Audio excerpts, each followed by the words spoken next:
Bonjour peuple de Dieu, bonjour chers temps de l'Éternel, que la gloire de Jésus-Christ garde nos cœurs dans l'espérance du Dieu en qui nous avons cru une fois de plus. Bienvenue sur votre émission à la lumière des psaumes. Aujourd'hui, dans la lumière du psaume 144, le Seigneur s'adresse à quelqu'un particulièrement.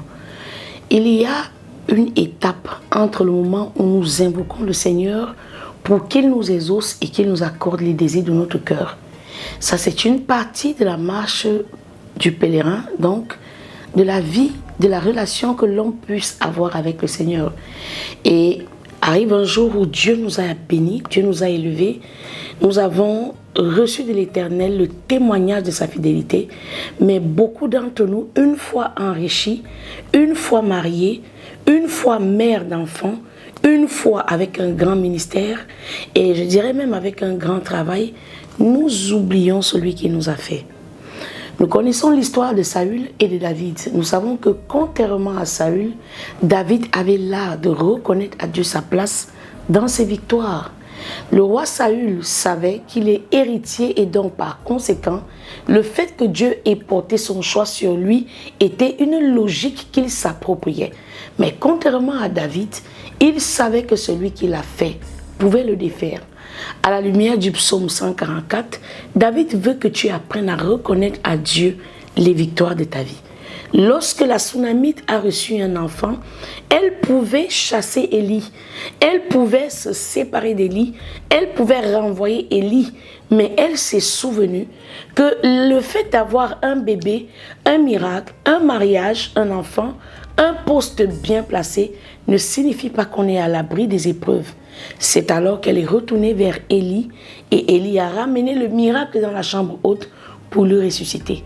À chaque fois que tu te sens des ailes montées, souviens-toi d'où tu sors et par-dessus tout, souviens-toi de celui qui t'a sorti de là. Psaume 144 dans toute sa lumière, nous lisons au nom du Seigneur Jésus-Christ. Béni soit l'Éternel, mon rocher, qui exerce mes mains au combat. Dans ce psaume, David reconnaît que tout ce qu'il est et tout ce qu'il est capable de faire, c'est grâce à Dieu et à sa bonté envers lui. Dieu est celui qui a fait de lui un guerrier et un roi victorieux. Dieu est celui qui a remporté ses batailles. C'est le moment idéal de se poser cette question en son âme intérieure, en tant que chrétien exaucé, élevé, béni de Dieu. Est-ce que tu te souviens d'où tu sors? Est-ce que tu sais ce que tu étais avant les feux des projecteurs? Est-ce que tu penses à celui qui t'a fait? David veut qu'à partir d'aujourd'hui, non seulement de dire merci à Dieu qui t'a exaucé, mais que tu te souviennes que tes victoires lui appartiennent. Mes doigts à la bataille, mon bienfaiteur est ma forteresse, ma haute retraite est mon libérateur. Mon bouclier, celui qui est mon refuge. David sait que les victoires qu'il a aujourd'hui d'être assis sur le trône d'Israël, ça n'a pas juste commencé parce qu'il a reçu l'onction, mais Dieu l'a formé lorsqu'il était encore à la tête de ce troupeau de brebis. Dieu viendra toujours faire que notre formation rencontre l'onction, mais lorsque nous croyons que l'onction est un mérite, nous oublions la formation. David veut dire à quelqu'un aujourd'hui, malgré le fait que tu sois déjà une référence, souviens-toi qu'à chaque fois que tu dis au nom de Jésus, il faudrait encore que l'Éternel soutienne ta parole afin que tu vives le miraculeux dans ce ministère. Dieu veut que tu retournes à la source et que tu saches t'appuyer sur lui. Qui m'assujettit mon peuple éternel, qu'est-ce que l'homme pour que tu le connaisses, le Fils de l'homme pour que tu prennes garde à lui. L'homme est semblable à un souffle, ses jours sont comme l'ombre qui passe. Éternel, abaisse tes cieux et descends. Touche les montagnes et qu'elles soient fumantes. Fais briller les éclairs et disperse mes ennemis. Lance tes flèches et mets-les en déroute. Étends ta main d'en haut, délivre-moi et sauve-moi des grandes eaux. Avant que tu ne dises à Dieu d'accomplir d'autres exploits dans ta vie, souviens-toi de ce qu'il a déjà fait. Lorsqu'un homme ne sait pas entrer dans les moments d'intimité avec la reconnaissance, il n'est pas différent d'un homme qui n'a jamais vu Dieu agir. Dieu aimerait qu'aujourd'hui, en tant que peuple d'Israël, que tu n'ailles plus à l'église seulement pour dire « donne-moi, fais encore, fais-le », mais que tu saches que même s'il ne fait plus rien, il a déjà tant fait pour toi. De la main des fils de l'étranger, dont la bouche profère la fausseté, et dont la droite est une droite mensongère, ô Dieu, je te chanterai un cantique nouveau.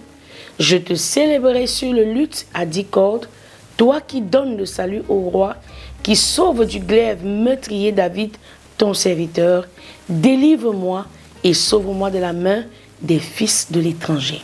Oui, David sait que peut-être dans cette circonstance, il a encore besoin de Dieu, mais il faut d'abord qu'il se souvienne de l'œuvre de l'Éternel accomplie dans le passé. La reconnaissance est une stratégie pour inviter Dieu à descendre davantage. Lorsque nous avons déjà vu Dieu séparer la mer Rouge, cela n'est pas encore suffisant. Il s'avère que nous rencontrerons le Jourdain. Mais pour que le Jourdain s'ouvre, il faut qu'on se souvienne du Dieu qui a exercé le petit Josué au combat à l'image de ce qu'il a fait dans la vie du grand leader Moïse qu'il a transmis à Aaron. Nous avons toujours besoin de nous souvenir de la grâce de Dieu, de ce qu'il a fait dans la vie de nos parents, avant de commencer dans notre génération de lui dire « Seigneur, bénis mon foyer ». Toi qui donnes le salut au roi, qui sauve du glaive meurtrier David ton serviteur, délivre-moi et sauve-moi de la main des fils de l'étranger, dont la bouche profère la fausseté, et dont la droite est une droite mensongère. David se répète, parce que voici la raison pour laquelle il est devant Dieu. Il se retrouve face à une adversité d'un peuple qui n'est pas le peuple de Dieu, mais avant que Dieu ne soit son Dieu une seconde fois, il faut qu'il se souvienne des choses que Dieu a fait dans le passé. Nos fils sont comme des plantes qui croissent dans leur jeunesse, nos filles comme les colonnes sculptées qui font l'ornement des palais. Nos greniers sont pleins, regorgeant de toute espèce de provisions. Nos troupeaux se multiplient par milliers, par 10 milliers dans nos campagnes. Nos génisses sont fécondes, point de désastre, point de captivité, point de cris dans nos rues. Heureux le peuple pour qui il en est ainsi. Heureux le peuple dont l'Éternel est le Dieu.